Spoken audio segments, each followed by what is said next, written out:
Martedì 5 maggio, San Gottardo Vescovo. È il 125esimo giorno dall'inizio dell'anno, ne mancano 240 al termine. Il sole sorge alle 5.53, tramonta alle 20.22. La luna si leva a mezzanotte, tramonta alle 7.33.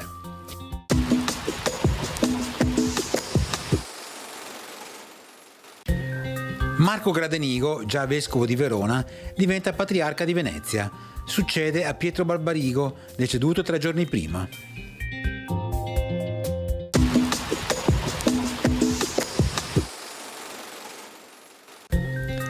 Le previsioni per domani: cielo nuvoloso sulla pianura e coperto sui monti, precipitazioni, probabilità medio-alta sulla pianura e alta sui monti, attese piogge frequenti sui monti e discontinue sulla pianura, anche con rovesci, temperature in calo di notte e in aumento di giorno, con differenze anche sensibili rispetto a martedì.